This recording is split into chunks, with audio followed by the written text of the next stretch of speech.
Bom dia, pessoal. Espero que todos estejam bem. Vamos falar aqui um pouquinho de bioquímica geral, dando continuidade aos nossos conteúdos, inclusive é assunto de seminário. Hoje nós iremos falar sobre as propriedades da água e sais minerais. Tá? Então, vamos lá.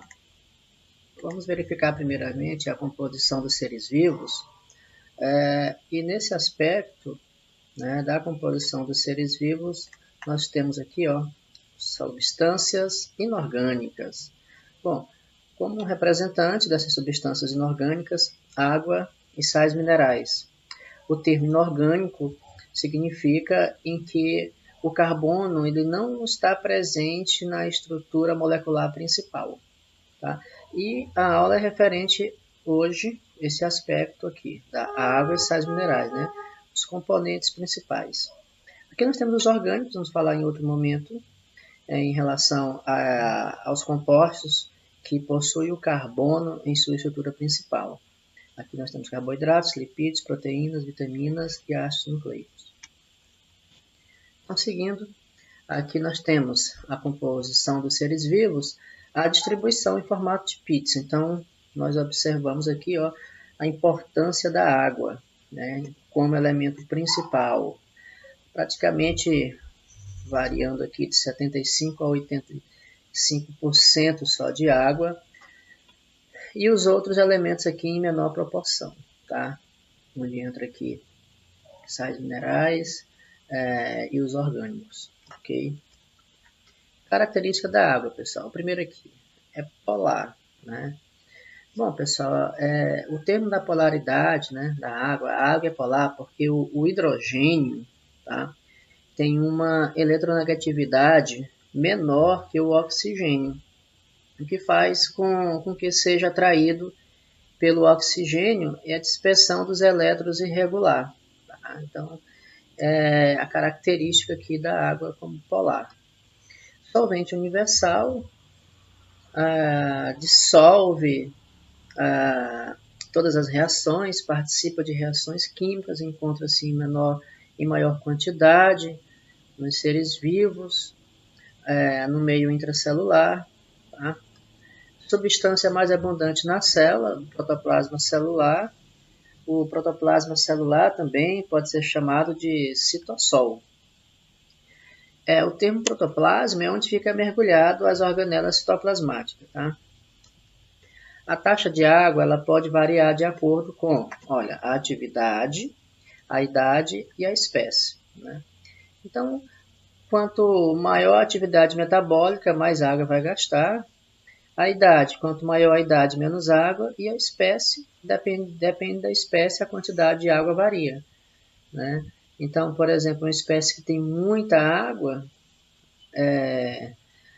o filo dos quinidários, por exemplo, a água-viva, né? Ela tem muita água, então varia de acordo com essa característica. A composição química presente nos seres vivos, nós temos aqui a presença, né? Os principais elementos: carbono, hidrogênio, oxigênio e nitrogênio. A água possui alto calor específico, participa nas regulações térmicas, como a osmose. Nas regulações térmicas, principalmente aqui em relação aos seres homeotérmicos, né, aves e mamíferos, e a osmose, que envolve aqui o transporte de substância de um meio menos concentrado para um meio mais concentrado. A água possui adesão, tá? Pois adere aqui outras moléculas, como nós falamos, a questão da polaridade. Possui coesão, né? As moléculas da água estão unidas por pontes de hidrogênio, né? Esse acento aqui não tem, tá, pessoal? E a questão da coesão, né, pessoal? A coesão, ela seria assim, uma capacidade que uma substância tem de permanecer unida. Então, ela resiste a uma separação, né? As pontes de hidrogênio ficam bem unidas. Aqui, né, já abordamos aqui. A tensão superficial. Uma outra característica permite que os insetos andem sobre as águas. Já vi muitas questões envolvendo sobre a tensão superficial. A água também participa da síntese de moléculas orgânicas síntese por desidratação e quebra das moléculas. Então, a característica do solvente universal, ela contempla aqui também, né? Então, ela participa de todas as funções químicas no ser vivo. Agora, sais minerais, vamos ver os principais. O cálcio, nutriente essencial para as células, controla a permeabilidade seletiva, tá? Na questão aí da osmose, novamente. Mais abundante em ossos e dentes. Contração muscular responsável pela actina e miocina. Atua na liberação de hormônios e coagulação sanguínea, né? O cálcio, muito interessante porque a questão hormonal, né? O cálcio ele tem essa participação aqui também. Fontes, alguns alimentos aí, tá? Leite, derivados, gema de ovo, cereais, legumes verdes. A carência pode causar hipocalcemia, problema nos dentes, osso debilitado, palpitações cardíacas. Então temos aí uma imagem retratando, né, a questão da carência do cálcio. E o excesso? O excesso aqui, cálculo renal, insuficiência renal. Bom, então o ideal é manter o equilíbrio, tá? Sempre manter o equilíbrio. As nossas alimentações. O ferro. O ferro, pessoal, atua na formação das hemoglobinas. A hemoglobina, então, tem uma função aí no transporte de oxigênio. Faz parte da mioglobulina, tá? Presente nos músculos. Essa mioglobulina, ela tem uma função, né? Ela liga o oxigênio para o armazenamento de energia, né? Fornecimento de ATP. Seguindo, participa da respiração celular, ocorre a produção do ATP. A respiração celular nós iremos estudar separadamente, tá? Um tópico só para falar dela. Fontes: leite, derivado, gema de ovo, cereais, legumes verdes. A carência, o ferro, né? A carência do ferro. Cansaço excessivo, falta de apetite, de repente você não sente, tá com falta, não sente muita fome, não quer comer. É bom verificar um exame de sangue, né? Queda de cabelo, ó, também diminui a imunidade do nosso corpo e dificulta também a concentração. E também, ó, um caso bem comum nas regiões mais pobres, né, a falta de ferro ela causa anemia. Então tá aí algumas características que o ferro, a carência do ferro causa. O excesso é tóxico em grandes quantidades, provoca distúrbios gastrointestinais, tá, pessoal? Então, sempre em equilíbrio, né? Nunca de mais, nunca de menos. Fósforo, encontrado no esqueleto humano, participa da construção das membranas celulares do tipo fosfolipídios, participa das atividades enzimáticas, muito importante, já que uma vez, pegando o conceito das enzimas, são catalisadores de natureza proteica. Fornece energia sob a forma de ATP, adenosina trifosfato, lembrando que é a moeda energética da célula. Fontes. Onde que nós podemos encontrar o fósforo? Leite, derivados, cereais, carne, ovos e pães. Carência. Bom, a carência aqui, pessoal, está mais relacionada a fraturas e atrofia muscular, tá? Então, temos aí esse outro mineral. O excesso interfere na absorção de cálcio e aumenta a porosidade dos ossos, tá? Então, é importante sempre manter a regulação. O iodo faz parte da composição dos hormônios da tireoide, atua no sistema cardiovascular, esquelético, respiratório e urinário, importante para o crescimento e desenvolvimento dos organismos vivos. Fontes: sal iodado, produtos marinhos, né? Nós temos no sal iodado cerca de 5% dessa concentração de iodo, que é importante aí para evitar algumas doenças relacionadas ao hipertiroidismo ou hipotiroidismo. Carência resulta, né, na formação do bócio. Em muitas regiões nós temos aqui esse problema chamado bócio endêmico, porque a ingestão desse mineral acaba não acontecendo não ocorrendo aí nas pequenas concentrações. Tá, pessoal? Então vamos seguindo aqui. Vamos ver aqui outra característica. Por tal motivo, verifica-se um inchaço característico a formação de nódulos na região do pescoço de seus portadores. O indivíduo tem dificuldade para respirar e deglutir, além de tossir mais frequentemente. Então, olha, está aqui algumas imagens, está relacionada à carência do iodo, à formação do bócio ou tireoide. O excesso interfere na absorção de cálcio e aumenta a porosidade de ossos. Tá? Então, vamos seguir aí. Próximo mineral, o magnésio. Atua em atividade enzimática e duplicação dos ácidos nucleicos. Atua na síntese da vitamina D, transmissão de impulsos nervosos. Atua em trocas iônicas e esta na composição da clorofila. Bem lembrado aqui, porque a clorofila ela é uma questão, né, uma questão bem recorrente em vestibulares, onde eles perguntam o íon que faz parte da fotossíntese, né? Então, aqui é o magnésio, tá? A fotossíntese é o magnésio, no caso a clorofila. Fontes: leite, derivados, castanhas, vegetais, verdes escuros, frutas cítricas, chocolate amargo. Carência: fraqueza, hipertensão, aumento da sensibilidade térmica. Então, algumas imagens aí relacionadas. E o excesso? Não são muito comuns, mas pode causar a diarreia, né? Aqui, nossa, aqui é uma diarreia, essa diarreia aqui é explosiva, pessoal. Nossa senhora, aqui tá mais para uma diarreia provocada pela entamoeba histolítica, entamoeba coli. Essa daqui tá perigosa. Potássio.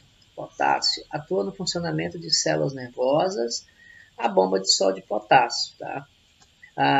Presente na formação de sal de cozinha, participação de absorção de aminoácidos, glicose e água, atua no controle da pressão arterial e fontes, frutas, verduras, leite e derivados. A carência reduz a atividade muscular, inclusive o miocárdio, o músculo do coração. Então é um mineral importante aí na termorregulação, na questão da osmose, transporte de substâncias. Então está aí importante na atividade muscular. O excesso pode produzir arritmias cardíacas com risco, né, com risco de morte. Então, muito cuidado aí em manter os equilíbrios. O sódio participa do funcionamento das células nervosas, novamente a bomba de sódio e potássio, condução dos impulsos nervosos.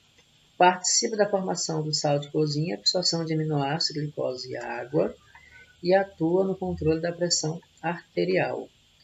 Fontes: sal de cozinha, né, nós encontramos o cloreto de sódio, alimentos processados, carnes defumadas. Carência: câimbras, desidratação, tonturas, hipotensão arterial. Então temos aí a carência, né, desse mineral. E o excesso: pressão alta, ataque cardíaco, aumento da pressão, aumento da perda de cálcio. Tá? Seguindo o zinco, tá? O zinco, pessoal, regula o desenvolvimento sexual, a produção de insulina, sistema imune e uma ação antioxidante. Fontes: carnes, frutos do mar, ovos, legumes, castanhas. A carência, bom, não é muito comum aqui nos jovens, tá?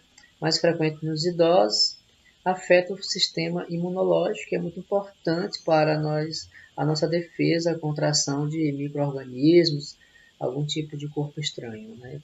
Também baixa a libido relacionado com o desejo sexual, reduz a produção de esperma, perda do paladar e do olfato. E o excesso reduz a absorção da quantidade de cobre no organismo. Selênio age em conjunto com a vitamina E como um potente antioxidante. Combate aí, pessoal, combate aqui a atividade dos radicais livres. Os radicais livres, eles danificam as nossas células. Alguns alimentos que são Fontes de radicais livres, por exemplo, ketchup, maionese, refrigerantes. Então, eles apresentam bastante radicais livres. E os radicais livres, como eu falei, eles danificam as nossas células, o funcionamento da divisão celular. Tem ação de proteção contra o câncer, essencial para a função normal da tireoide. Fontes: castanhas, miúdos, frutos do mar, cereais integrais. Nossa região, por exemplo, é a castanha do Pará. Carência é rara, mas pode contribuir para doenças cardíacas, disfunção da tireoide e depressão do sistema imune. O excesso é o mineral mais tóxico dos presentes na dieta. A ingestão de doses altas promove a perca de cabelo, unhas e dentes. Então, o selênio deve ser absorvido em pequenas quantidades. Por exemplo, a castanha do Pará, ideal 3 amêndoas por dia. Tá? Então, tá aí alguns que pode estar provocando com excesso. Tá? Queda de cabelo, das unhas. Olha que sorriso lindo esse aqui, sorriso Colgate. Cobre, necessário para a formação da hemoglobina e de enzimas que participam do metabolismo. Tá? O ferro possui ainda ação antioxidante. Fontes: miúdos, frutos do mar, cereais integrais, vegetais verdes, vegetais escuros. Carência diminui a absorção de ferro pelo organismo. O excesso é danoso ao fígado e pode causar diarreia. Tá? Manganês. Vamos lá. Manganês, ele tem uma importância aqui na produção de algumas enzimas. Participa da formação de ossos, tendões e possui ação também antioxidante. Carência é extremamente raro. O excesso causa aqui a neurotoxicidade, que altera a atividade normal do sistema nervoso. Fontes: cereais integrais, castanhas e frutas. Um exercício aqui bem rapidinho, né? A água é de importância vital para todos os seres vivos. Sob o ponto de vista biológico, entre as propriedades físico-químicas, podemos citar 3 fundamentais, que são... Bom, o que nós estudamos, pessoal, a água, ela tem um grande poder de dissolução, porque ela é um solvente universal. Ela tem também uma grande tensão superficial, que permite que os insetos andem sobre as águas, né? E ela tem também um alto calor específico. Tá? As outras opções aqui, baixo poder de dissolução não, grande poder de dissolução sim, mas pequena tensão não, pequena tensão superficial não, letra D como opção de resposta aqui, a primeira. Essa outra questão, um ser humano adulto tem de 40% a 60% de sua massa corpórea constituída por água. A maior parte dessa água encontra-se localizada, bom, aqui pessoal, a maior quantidade de água ela encontra localizada na célula, no caso, no meio intracelular, letra C. Sabemos que os sais minerais são fundamentais, tá? São fundamentais para diversas funções do organismo.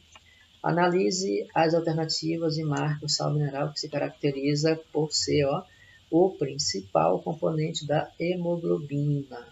Bom, aqui então, logicamente, está bem tranquilo. Essa aqui é o ferro, né? Letra B de bola. Ok, pessoal, até a próxima. Espero que vocês tenham entendido aí, gostado.